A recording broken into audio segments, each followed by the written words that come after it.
Uy, mayong punta. Maayo kay nakabalik mo, Ma'am Rap yan. Daghan na kayo report sa mga farmers base sa ilang uma. Mao lagi pod ma'am, importante manggud-gyud nga makaadto jud mi sa mga farms ba kay para makita jud namo kung unsa problema dili lang mosalig lang mi sa mga reports. O Sir Vince, kamusta man na yung muhang ani this crop season? Ay ma'am, dili gyud maayo kay nay mga dahon nga murag nasunok, mga daghang bunga pero walay sulot. Dili gyud nga ni sa una ma'am. Sige, susihon na nga po din nato ang ibang farm service.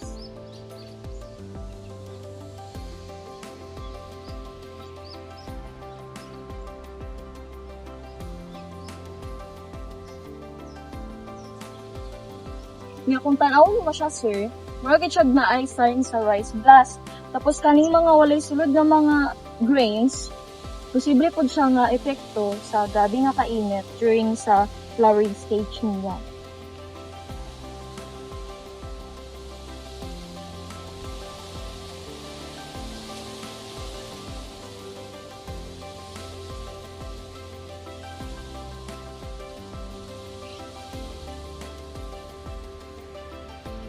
Sir, tawa po ang kanal, gamay na kayo ang supply sa tubig. Sa kondisyon naka-apekto sa threat sa tanong.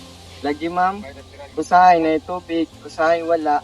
Isud gyud magplano kung dili stable ang supply sa tubig. Pagayas po di sa ginareklamo sa farmers, murag dili lang yun ikaw ang experience ani nga problema. Kung mao na ang sitwasyon, mas maayo nga atong tapuko ng mga farmers para maistoryahan nato ni Andrea. Patapok ba nimo ang mga farmers karon? Pwede kayo na ko sila tapukon kakong hapon, ma'am.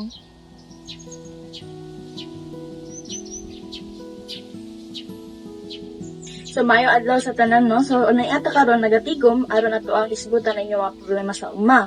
Pero before nato na siya hisgutan og himuan og solusyon, gusto na ko nga madunggan ang inyong mga nagkaklase-klaseng mga experience or mga problema ninyo sa uma. Oo, bisag unsa inyong na-observe, pwede gyud ninyo i-share, mas makatabang if daghan mo musulti.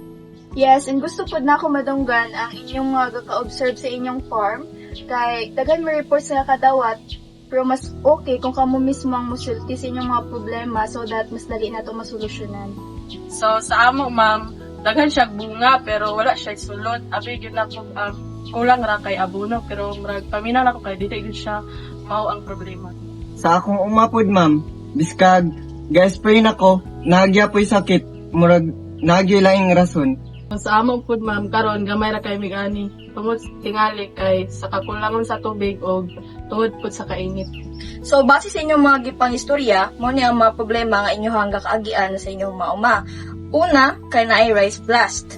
Ikaduha, kay naay mga empty grains. Ikatulo, kay naay problema sa tubig ug ang ikaupat kay ubos ang ani.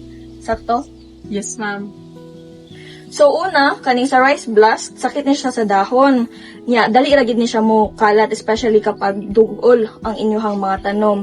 O labi na pag taas ang humidity, for example kanang bagong human ng ulan o kung daghan pud kay mog mga nitrogen nga fertilizer nga na-apply. So ang dapat ninyo nga buhaton ani is i-control ninyo ang inyong pag-apply og fertilizer. Tapos dili mo magsige og spray nya i-implement ninyo ang IPM. Para mahibalaan ninyo if rice blast siya, tanawon ninyo ang dahon if parehas ani if daghan ang spots ug uga, pwede mo mag-apply og fungicide, pero importante nga mahibalaan ninyo ang timing ug ang steps. So ang ikaduha kay ang empty grains.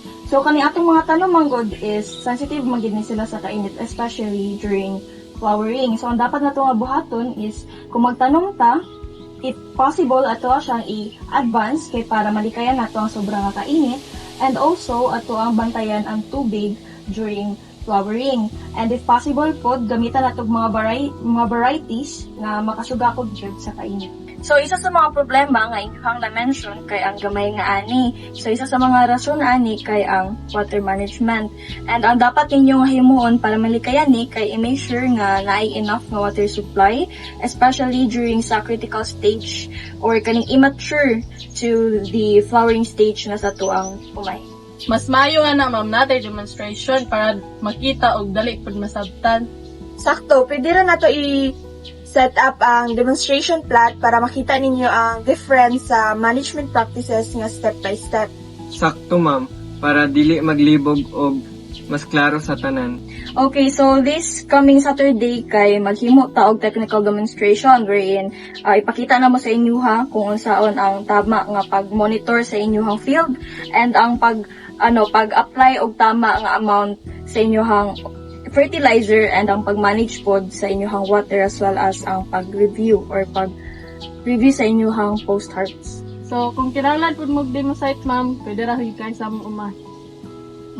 Tapos, paningkamutan sa barangay nga mag-provide tanan nga kinahanglan ani nga demonstration so that mahimo ni nga effective ug makatabang gyud sa inyo nga tanan.